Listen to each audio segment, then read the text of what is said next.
তো আজকে 4-25 problem diabetic mellitus হচ্ছে সাইন সিম্পটম এবং ডায়াগনোসিস টেস্ট। তো ফার্স্ট যেটা সাইন সিম্পটম হচ্ছে পেশেন্টের ক্ষেত্রে কী থাকছে, যে হচ্ছে হাইপার গ্লাইসেমিয়া থাকছে, গ্লুকোজ ইউরিয়া থাকে। কারণ হচ্ছে গ্লুকোজের পরিমাণ যখন 180 থেকে বেশি যায় তখন হচ্ছে সেটা গ্লুকোজটা কী হচ্ছে ইউরিনের সাথে আসে, তখন পেশেন্টের ক্ষেত্রে কী দেখা যায়, গ্লুকোজ ইউরিয়া দেখা যায়।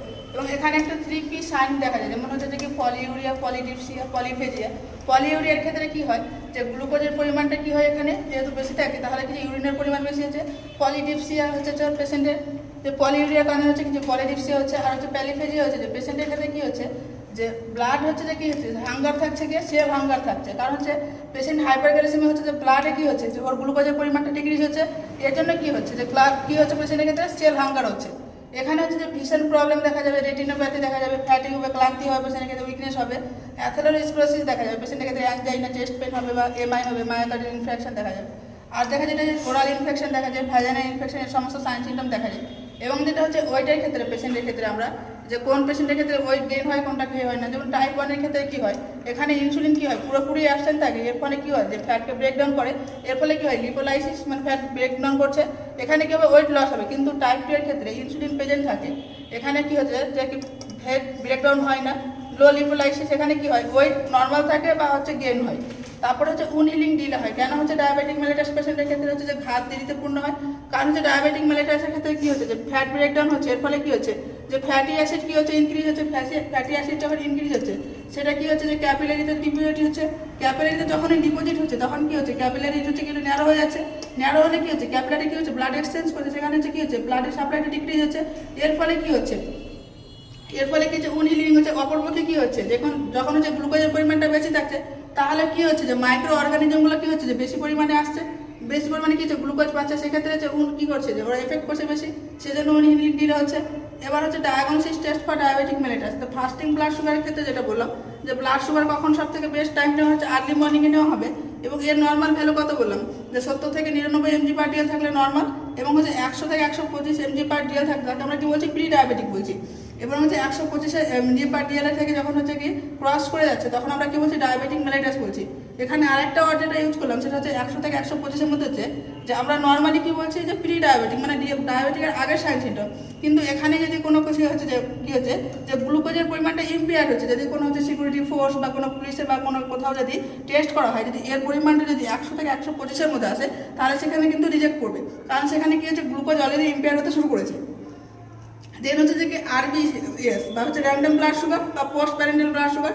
এটা কি হচ্ছে বেস্ট টাইম হচ্ছে যে আমরা কী করবো পেশেন্টকে খাবার দেওয়ার 2 ঘন্টা পরে টেস্ট করবো।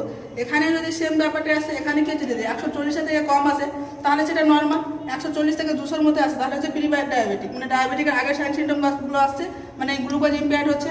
এখানে যদি 200 থেকে বেশি আসে তাহলে কী করবো আমরা পেশেন্টকে, এখানে হচ্ছে যে আমাদেরকে মেডিকেল ম্যানেজমেন্ট করতে হবে। আর যদি 140 থেকে 200-এর মধ্যে আসে তাহলে আমাদেরকে পেশেন্টকে কী করতে হবে লাইফস্টাইল মডিফিকেশন করার জন্য হচ্ছে যে কি অ্যাডভাইস দিতে হবে। দেন হচ্ছে HbA1c। এটা কি হচ্ছে যে পেশেন্টের ক্ষেত্রে নর্মালি হচ্ছে কোনো পেশেন্ট যদি খেয়ে আসে এবং যদি ফার্স্ট আইডেন্টিফাই করে যদি বলে যে আমার সাইন সিম্পটম যেগুলো হচ্ছে যে কি পেশেন্টের ডিএমএর আসছে সেগুলো যদি আসে তাহলে পেশেন্টকে কী করতে হবে যে HbA1c কী করতে হবে সাজেস্ট করতে হবে।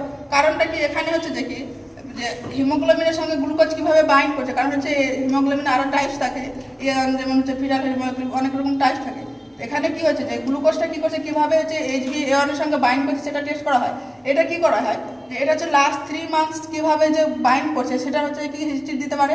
এটা হচ্ছে সবথেকে কনফার্মেটিভ টেস্ট ডায়াবেটিক মেলিটাস পেশেন্টের ক্ষেত্রে। এখানে যেটা ভ্যালু থাকে যখন নর্মাল থাকছে তখন কি বলছে আমরা লেস দেন হচ্ছে যে 5.6% থাকছে তখন নর্মাল বলছি, যখন হচ্ছে 5.72 হচ্ছে 6.4% হচ্ছে প্রি ডায়াবেটিক, আর যখনই হচ্ছে যেটা ক্রস করতেছে 6.4% তখন আমরা বলছি ডায়াবেটিক মেলিটাস।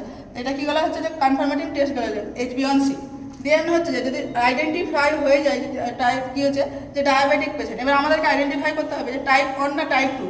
সেটার জন্য কী করা হয় যে সি পেপটাইড চেন টেস্ট করা হয়। এখানে কী করা হয় যে পেশেন্টের ক্ষেত্রে যে ডিফারেন্স করা হয় টাইপ 1 আর টাইপ 2 ডায়াবেটিসকে। এখানে কী করা হয় যে 24 আওয়ার্সে ইউরিন কালেক্ট করা হয়, অ্যাসেস করা হয় যে কি সি পেপটাইড চেনটা কীরকম হচ্ছে। এখানে যে নর্মাল ভ্যালুটা থাকে সেটা হচ্ছে যে 30 mg পার হচ্ছে কি mg থাকে 100 ml ইউরিনের মধ্যে। যদি এই ভ্যালুটা যদি অ্যাবসেন্ট থাকে তাহলে হচ্ছে টাইপ 1, এটা হচ্ছে যদি অ্যাবসেন্ট না থাকে তাহলে হচ্ছে কি প্রেজেন্ট থাকে তাহলে টাইপ 2। তাহলে এটা কি হচ্ছে যে আমরা আইডেন্টিফাই করার পরে কী করছি যে আমরা ডিফারেন্স করছি টাইপ 1 আর টাইপ 2-কে। যেন হচ্ছে যে কি GTT গ্লুকোজ টলারেন্স টেস্ট কাদের ক্ষেত্রে করছি যে প্রেগনেন্ট মাদের ক্ষেত্রে করছি আমরা, যেটা কখন করা হয় 24 to 28 উইক্সের মধ্যে করা হয়। এটা স্ক্রিন টেস্ট একটা, যে পেশেন্টের ক্ষেত্রে জিস্টেশনাল ডায়াবেটিস হয়েছে কিনা। তো এটি যে হচ্ছে কনফার্মেটরি টেস্ট ফর হচ্ছে ডিজিডিএফ পেশেন্টের ক্ষেত্রে। তো এখানে কি হয়, দুটো স্যাম্পল নেওয়া হয়, একটা ফাস্টিং ব্লাড সুগার নেওয়া হয়, একটা হচ্ছে পোস্ট প্যান্ডাল নেওয়া হয়। ফার্স্টে টেস্ট করার সময় কি করা হবে, পেশেন্টের 3 দিন ধরে করা হয়, কারণ হচ্ছে কি পেশেন্টকে হাই কার্বোহাইড্রেট দিতে হবে, সেটা হচ্ছে 300 গ্রাম করে করে কি করে হতে হবে, টোটাল 900 গ্রাম হচ্ছে যে কি কার্বোহাইড্রেট দিতে হবে। দেন পেশেন্টকে কি করতে হবে, যে 8 থেকে 10 ঘন্টা খেতে হবে, পেশেন্টকে এনপিএম রাখতে হবে এবং স্যাম্পলটা কালেক্ট করতে হবে ফার্স্ট, যেটা হচ্ছে সেটা হচ্ছে কি হচ্ছে ফাস্টিং ব্লাড সুগার আসবে। এবং তারপরে নেওয়ার পরে কি করতে হবে, 75 গ্রাম মোরাল গ্লুকোজ দিতে হবে বা কার্বোহাইড্রেট দিতে হবে। দেওয়ার পরে কি করতে হবে, যে 2 আওয়ার্স লেটারে আবার স্যাম্পল কাট করতে হবে, সেখানে হচ্ছে পোস্ট প্যান্ডাল ভ্যালুটা পাওয়া যাবে।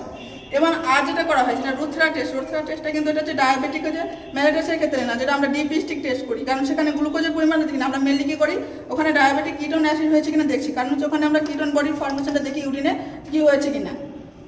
আর যেটা দেখছি আমরা যে পেশেন্টের ক্ষেত্রে যদি দেখা যায় যে অনেক সময় কি করছি আমরা, যে টেস্ট দিচ্ছি, যেমন হচ্ছে ফাস্টিং ব্লাড সুগারের ক্ষেত্রে টেস্ট দিচ্ছি, তো সেখানে আমরা কি করছি, যে পেশেন্টের ক্ষেত্রে আমরা বলছি যে কি হচ্ছে এনপিএম রাখতে হবে যে 8 to 10 আওয়ার্স, কিন্তু তার থেকে বেশি থাকলে কিন্তু ফলস টেস্ট আসতে পারে। তো আজকে পর্যন্ত।